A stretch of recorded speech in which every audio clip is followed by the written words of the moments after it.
Shalom, salam kasih karunia, selamat pagi saudaraku. Kasih setia Tuhan memberkati kehidupan kita di pagi hari yang baru ini. Mari kita membuka Matius 1 ayat 1. Dikatakan, inilah silsilah Yesus Kristus, anak Daud, anak Abraham. Saudara, sungguh Tuhan baik. Sebentar lagi kita akan memasuki momen Natal.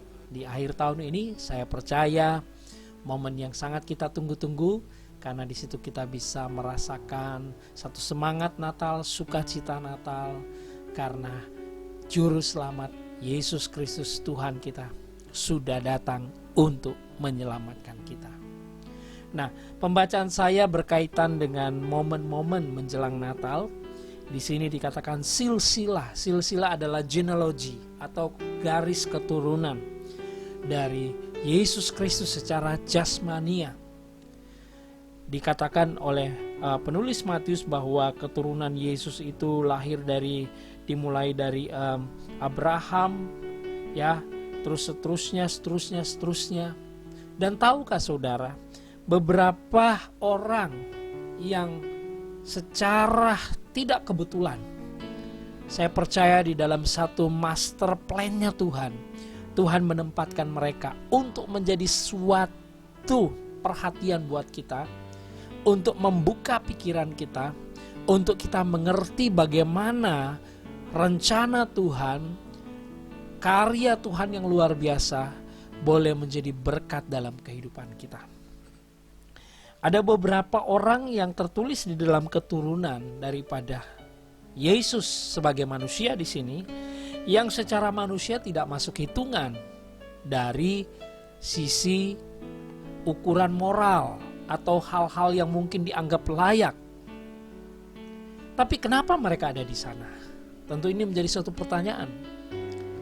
Dari apa yang kita tahu dan kita baca, kita pelajari dalam Alkitab, bahwa orang-orang tersebut sengaja Tuhan taruh untuk kita mengerti bahwa Tuhan mempunyai rencana untuk menyelamatkan setiap orang. Tuhan rindu setiap orang diselamatkan.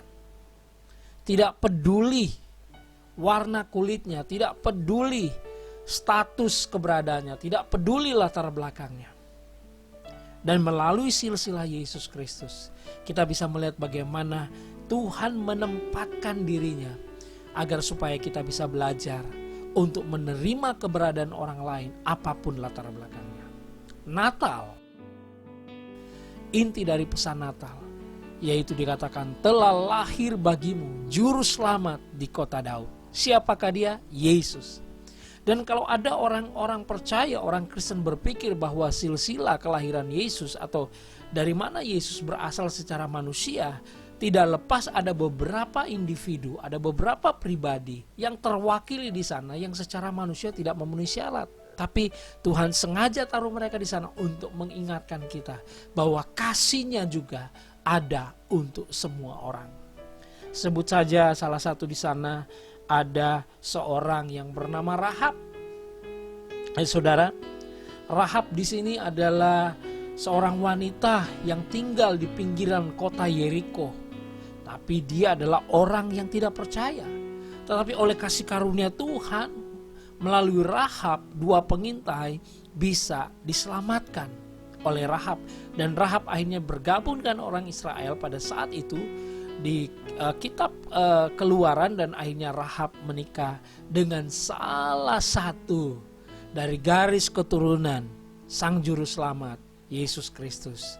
Dia menikah dengan Salmon, dan Salmon ini dikatakan di dalam ayat yang kelima, Salmon memperanakan Boas dari Rahab, saudara. Kata Rahab, nama Rahab di sana muncul, dan Boas memperanakan Obed dari Rut, dan Obed memperanakan Isai.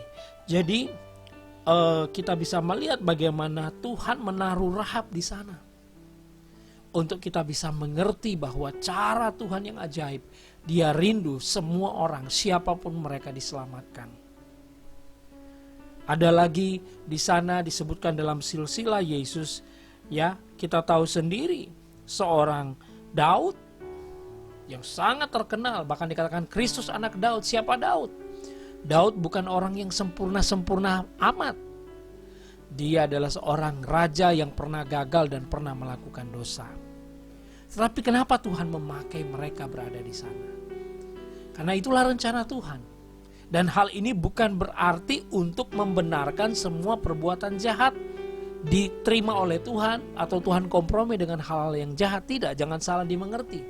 Justru sebaliknya, Tuhan mau menunjukkan bahwa kasih-Nya hadir untuk merangkul, rindu agar orang-orang yang tidak layak secara moral, orang-orang yang mungkin secara manusia tidak bisa diampuni, hanya kasih Yesus yang bisa menerima mereka. Saudaraku, marilah dengan Natal ini, saat kita menyambut Natal, kita tidak hanya berfokus kepada hal-hal yang biasa-biasa saja. Oh, ini sekedar momen, tetapi biarlah kita boleh mengalami kasih Tuhan itu. Mengalami kasih Tuhan artinya juga dapat mengerti apa yang menjadi isi hati Tuhan. Yang menjadi isi hati Tuhan adalah Dia rindu agar supaya semua orang bisa mendengar dan menerima Dia sebagai Tuhan dan Juru Selamat. Tidak peduli keberadaan orang itu seperti apa.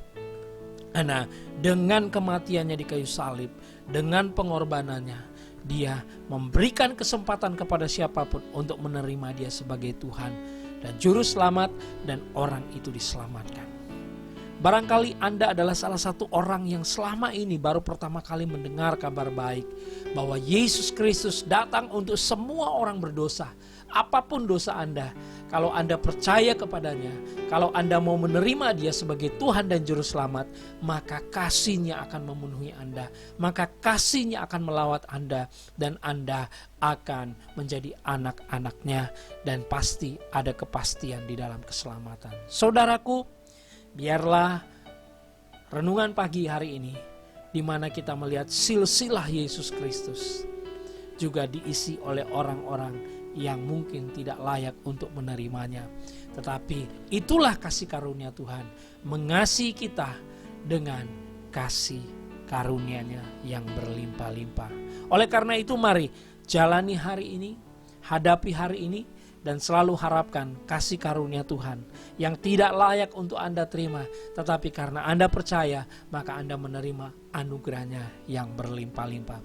Selamat menjalani hari yang baru, selamat menyongsong Natal, dan selamat bersuka cita karena Dia Tuhan Yesus hadir dalam setiap keberadaan kehidupan saudara. Tuhan Yesus memberkati. Amin. Bapa di dalam sorga, kami bersyukur buat pagi hari ini mendengarkan kabar baik. Kami boleh melihat rencana-Mu yang besar, yang agung. Engkau hadir dalam setiap generasi. Engkau mau menyatakan bahwa kasih-Mu sungguh luar biasa. Rindu untuk menyelamatkan semua orang dengan percaya kepadamu sebagai Tuhan dan Juru Selamat. Kami bersyukur, kami sudah diberkati, sudah diselamatkan. Karena itu dengan penuh sukacita kami masuk hari yang baru ini. Dalam nama Yesus. Amin.